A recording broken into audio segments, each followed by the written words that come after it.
1930년대 천재 시인이자 소설가 이상입니다.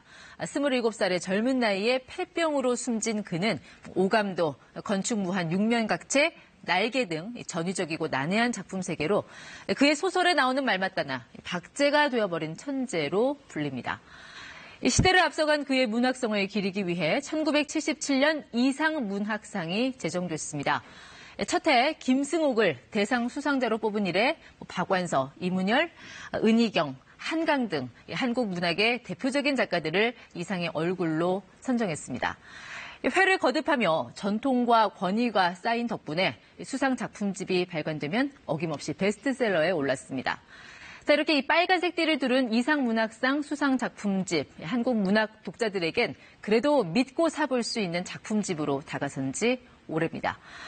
자, 올해는 이상이 탄생한 지 110년 되는 해라 어느 때보다 수상작에 관심이 쏠리던 시기였는데 최근 웃지 못할 일이 벌어졌습니다. 그토록 어려운 과정을 거쳐 수상작에 선정됐음에도 불구하고 수상 예정자들이 상 안 받겠다며 잇따라 거부 의사를 표명한 것입니다. 수상자 발표는 전격 연기됐습니다. 자, 대체 무슨 일이 있었던 걸까요? 이 상의 주관사인 출판사가 수상 작가에게 내민 계약서가 문제였습니다. 내용을 살펴보니 상을 주는 대신 작품의 저작권을 출판사에 3년간 양도할 것. 자, 이런 문구가 먼저 눈에 띕니다. 작가가 자신의 작품집을 낼 때 수상작을 표제작으로 쓰지 못한다. 그러니까 이 책 제목이 되는 작품으로 쓰지 못한다는 조건도 달려 있습니다. 한마디로 이 명예를 줄 테니 권리를 포기하라는 요구나 다름없습니다. 이 출판사 입장에서는 수상 작품집 판매를 독점해 안정적인 수익원을 확보할 수 있는 절호의 찬스지만 작가 입장에서는 창작물의 족쇄를 채우는 셈입니다. 바로 이 지점에서 수상 예정자들의 반기가 시작됐습니다. 먼저 이 우수상 수상자 중 한 명인 소설가 김금희 작가입니다. 지난 4일 자신의 SNS에 이 저작권을 3년간 양도하라는 주최 측 요구를 따를 수 없다며 작가 생활 11년 만에 처음 받게 된 이상문학상을 거부했습니다. 함께 수상 명단에 오른 동료 작가 최은영과 이기호 역시 비슷한 이유로 수상을 거부했습니다. 해당 출판사는 그동안 대상작의 저작권을 3년간 행사해왔고 지난해부터는 우수상 작품까지 이 규정을 확대 적용해 왔는데 급기야 올해 이 수상 예정자들의 공개 반발에 직면하게 된 것입니다. 과거 우수상과 대상을 모두 석권했던 작가 권여선은 이 소식을 접하고 페이스북에 자신의 경험담을 올렸습니다. 자, 우수상 선정 당시 나는 워낙에 무명 작가였던 데다 당시 상금 300만 원은 엄청난 액수였기에 그저 기뻐했을 뿐 계약 조건이 어떤지는 알지 못했다고 털어놨습니다. 자, 그러면서 이런 얘기도 합니다.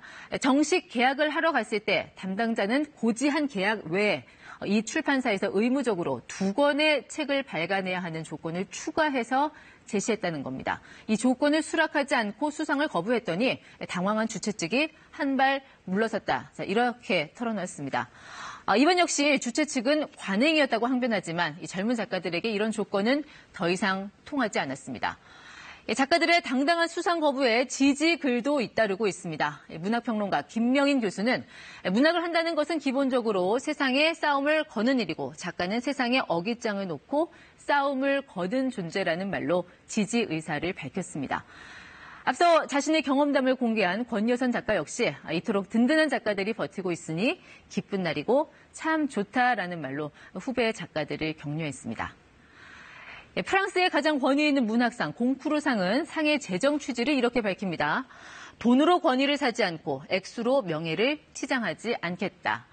공쿠르상의 경우 상금은 10유로, 우리 돈 13,000원에 불과합니다. 그런데도 매년 이 상에 전 세계에 관심이 집중되는 것은 수상작으로 발표되면 프랑스 서점에만 30만 부 이상이 깔리고 세계 각국어로 번역돼 막대한 권위를 행사하기 때문입니다. 자, 이상문학상 제정 취지에 대해서 출판사는 이렇게 설명합니다. 공정성과 권위를 알리고 수록된 작품과 작가들에 대한 표창의 뜻을 담고 있다. 수상을 거부한 작가 김금희는 여기에 대해서 이렇게 말합니다. 예술가들을 격려하기 위한 시상을 한다면 그들의 노고와 권리를 존중하라라고 말이죠.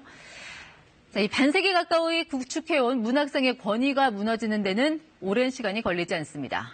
주최 측이 대책 마련을 부심 중인 가운데 비주류나 신인 작가들의 창구는 일단 개점 휴업을 맞게 됐습니다. 친절한 뉴스였습니다.